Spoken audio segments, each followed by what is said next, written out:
Morning সবাইকে Sukhen official YouTube চ্যানেলে প্রত্যেককে ওয়েলকাম।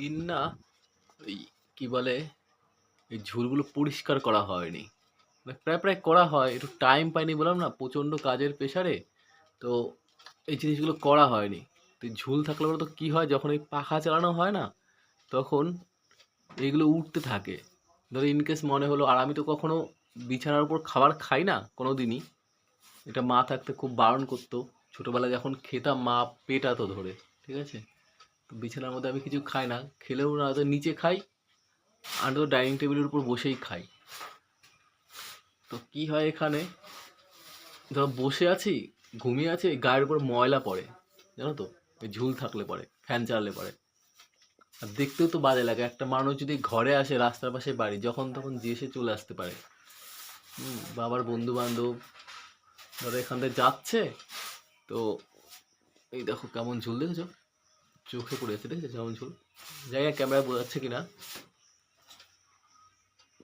এখানে খুব ঝুল। তো আজকে একটা তোমাদের খুব ভালো জিনিস আমি দেখাবো। আর সত্যি কথা বলতে আজকে একটু অন্যান্য দিনের থেকে ব্যস্ত, মানে না, সংসার সংসার করতে হলে সংসারের যে কত কিছু প্রয়োজন, তো সেটা তো আমি হিসাব রাখি না, ঠিক আছে। তো সেগুলো দেখাবো তোমাদেরকে। তোমরাই ভাববে যে মানুষ ব্যস্ত হলে পরে মানুষ কত কিছু ভুলে যায়। ব্যস্ত মানুষ হলে কত কিছু ভুলে যায়, যে কাজ করতে করতে আর ল্যাপটপে দেখো অফিসিয়ালি কাজগুলো করতে করতে আমার না বেশিক্ষণ ক্যামেরার সামনে থাকলে, আর বিশেষ করে এই ফোন বেশিক্ষণ ঘাঁটলে বা ল্যাপটপ বেশিক্ষণ দেখলে সাইনাসের প্রবলেম হয়ে যায়, প্রচণ্ড না মাথার যন্ত্রণা করে, আর তাকাতে পারি না ক্যামেরার সামনে। তো সে সময় তোমরা একটা জিনিস ফলো করবে, যে আমি এই দেখো বন্ধুরা, এটা কি বলো তো আমার ভালোবাসার মানুষেরা যারা চেনো, জানি না আমার ক্যামেরাটায় কতটা বোঝা যাচ্ছে।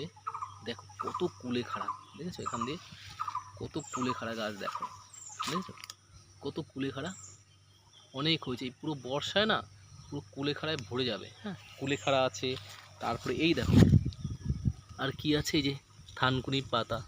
তো যাদের লাগবে অবশ্যই বলো, নিয়ে যেতে পারবে যারা আমার আশেপাশের কাছে আছো। এই কুলেখাড়া না, যদি একটা গাছ উঠিয়ে ওই শেকড় সমেত যদি পোতা হয় না, তো তোমার হলো ভেজা জায়গায় যে কোনো জায়গায় লাগিয়ে দিলে বর্ষার টাইমে অনেক গাছ হয়ে যায়। এই কুলেখাড়া কিন্তু, এই দেখো ওই যে আমাদের নতুন ঘরটা হচ্ছে, আর এই যে জেঠুদের জায়গাটায়, মানে বড় বৌদির জায়গায় হচ্ছে। তো আর আমার জায়গায় এখানে ছিল, প্রথমে আমাদেরই ছিল, মা যেহেতু আমার মা কুলেখাড়া খেত, তো আমাদের এই গর্তের পাশে না, এইটা এটা ছোট একটা ডোবা মতো, তো এটা পরবর্তীতে যাই হোক বুঝিয়ে দেবো। তো এই গর্তের এখানে ওই জায়গাটা, ওখানে এক গাদা কুলেখাড়া হতো, যেহেতু এখানে পরিষ্কার জায়গা, তো সবাই আমাদের এখান থেকে কুলেখাড়া তুলে খেত। তো মা মারা যাওয়ার পর সেভাবে আমি বাড়ি থাকিনি, মানে সেই যখন মানে গরম পড়ে তখন জায়গাটা পরিষ্কার করে ফেলা হয়, তো সে কারণে লাগানো হয় না। মা থাকতে খেত, তাই মা লাগাতো জিনিসগুলো। আর এখন ওই জেঠিমা খায়, পাড়ার লোক সব ওখান থেকে এসে এসে তুলে নেয়। আর আমাদের জায়গায় দেখো বিখ্যাত এই থানকুনি পাতা, এটা আমি সকালবেলা মায়ের সাথে দুটো তিনটে চাবিয়ে খাই। আর পাড়ার লোক এসে নিয়ে যায়, যার যতটা লাগে, কারণ এটার বড়া খেতে নাকি খুব ভালো লাগে, আমার মাও করতো। আর বাড়ির সিক্রেট কিছু তোমাদেরকে দেখাবো, তোমরাও হাসবে। আর আমার এই ইউটিউবে আমার একটি দিদিভাই আন্টি আছে, মুম্বাইতে থাকে, আমার কিছু কিছু কথা শুনে আন্টি খুব হাসে, ঠিক আছে। তো এটা দেখেও হয়তো আন্টি হাসবে।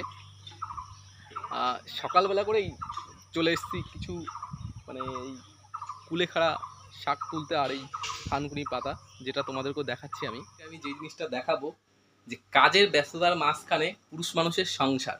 হ্যাঁ, দেখো তো, দেখো চাল অনেক হয়ে গেছে, ঠিক আছে, মানে আনবো আনবো ভেবে আনার হয়নি। হ্যাঁ, কালকে রাত্রেই মানে অনেক হয়ে গেছে। তো এখন এই তোমাদেরকে ভিডিওটা আমি দেব, তো দিয়ে যেহেতু অনেক কাজ থাকে, সকালবেলা উঠে অফিসের মেল করা, এটা ওটা, ঠিক আছে, মানে নিজেকে যে টাইম দেবো সেই টাইমটা হয়ে ওঠে না কাজ করতে করতে। এই এখন বাজে প্রায় 11টার সময় আমি ভাত খাই। তো এখন যেহেতু মানে এই ভিডিওটা তোমাদেরকে দিয়ে তারপর আমি বেরোবো চাল আনতে। আজকে একটু খাওয়াটা একটু লেট হবে, কারণ সকালবেলা করে না আমি রুটি খেতে পারি না, পরোটা খাই না। আর তার জন্য তোমরা হয়তো বলবে যাই বলো না কেন, তো তোমরা আমার ফ্যামিলি, তো সেটাও দেখালাম। তো সেই কারণে আজকে ভিডিওটা বেশি বড় করব না। তো বুঝতেই পারছো, আরও অনেক জিনিস বাজার করতে হবে আমাকে। তো বাজারে যেহেতু যাচ্ছি, তো সেই জন্য এই টাইমটা ভিডিও দেওয়াটা বেটার আমি মনে করি। তাই তোমাদেরকে জানালাম যে আমি এখন কি করতে যাব। আর বাজারে গেলে তো একটু টাইম লাগে, সেই একটা টাইম চাই। তো সেই কারণে আজকাল ভিডিওটা বড় করলাম না, ঠিক আছে। আর আজকে লাইভে তো আসছি 9টা কি 9:30টার মধ্যে আসবো। তো ব্যাপারটা এখন থেকে বলছি না। আর সেই ভাই গেছে কি না, তো সেটাও তোমাদেরকে জানাবো। তো চলো আজকের মতো টাটা, কারণ অনেক কাজ আছে, আমাকে বাজার করে আনতে হবে, ভাত বসাতে হবে। হ্যাঁ, এবার তোমরা আবার বলবে যে জেঠু বাড়িও তো রান্না হচ্ছে, ওখান থেকেও তো ভাত খেতে পারো। হ্যাঁ, ওখান থেকে খাবো না এই কারণে, খাই, খাই না এমন না, কারণ জেঠু বাড়িটা না ওই কখনো লাল শূন্য, যেহেতু জমির ধান তো, কখনো লাল শূন্য হয়, কখনো বিভিন্ন বিভিন্ন ধানের চালের ভাত হয় এক এক টাইম। এখন একটু লাল শূন্যটা, ওটা একটু মোটা তো, আর আমি লাল শূন্য খেতে পারি না। মানে যেহেতু আমি অসুস্থ, তোমরা জানো যে 2 বছর ধরে আমি গ্যাসের কারণে অনেক বিভিন্ন জায়গায় চিকিৎসা হয়েছে, খেতে পাই না, খেতে পারি, এবার খেলে পরে না সেটা আমার অ্যাসিড হয়ে যায়। এই তো 1 মাস আগেও এরকম হয়েছিল, 1 মাস না, 20 দিন আগে, যে যখন আমি বাড়িতে এসেছিলাম, তারপর ঘরে চাল অনেক হয়ে গেছিলো, যেহেতু বাড়ি ছিলাম না, তখন আমি জেঠু বাড়ির থেকে একবেলার মতো খেয়েছিলাম। তো দেখলাম যে এতদিন পর খাচ্ছি, হয়তো কিছু হবে না। তো যখন আমি ভাতটা খাই, ঠিক দুপুরবেলার দিকে দেখি আমার অম্বল হয়ে গেছে। তো আমি ভাবলাম হয়তো এমনি হতে পারে, রাত্রে ঘুমায়নি সেই কারণে। ঠিক ওই চালটা আমি তার পরের দিনও খাই সেম, তার পরের দিনও খাই সেম, জাস্ট পরীক্ষা করার জন্য। তো এরকম অনেকবার পরীক্ষা করেছি যে ওই চালটা খেলে না আমার গ্যাস হয়ে যায়, আমি খেতে পারি না। আগে তো ওই চাল খেয়ে মানুষ হয়েছি, তোমরা তো জানোই, আমাকে যারা চেনো।